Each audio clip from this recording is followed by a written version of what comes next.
Anybody who tells you they know exactly what the response is going to look like is lying to you. But there will be a response.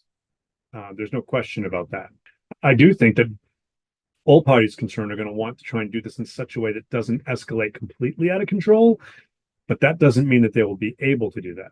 For Hezbollah, the economic crisis, even more than the political crisis, has created a situation in Lebanon where almost nobody wants a full fledged war that would bring down the kind of destruction on Lebanon that would make life there even worse than it is right now. And people understand, Hezbollah understands that unlike the war in 2006, this time around, many Lebanese would probably blame Hezbollah for starting a war that nobody in Lebanon, or for that matter, Israel, wanted.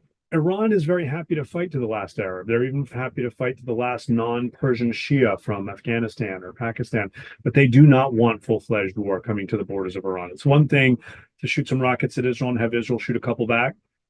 It's now another thing if Israel does something like this, killing Haniyeh in Tehran, and they have to do something, and maybe Israel does something back.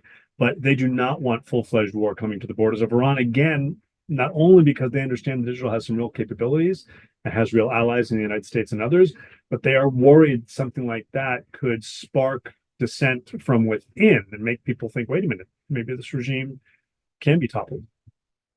I could see America's adversaries thinking that because we're in an election cycle, um, um, we're not fully focused and maybe they can take advantage of the situation.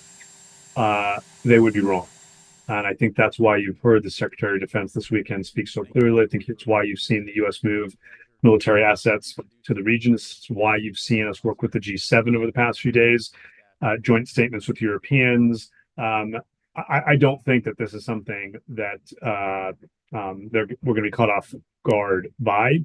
It's too important for us, stability in the region, the security of a key ally, and concern that Iran has been fomenting instability in the region for a very, very long time and in a really acute way over the past 10 months.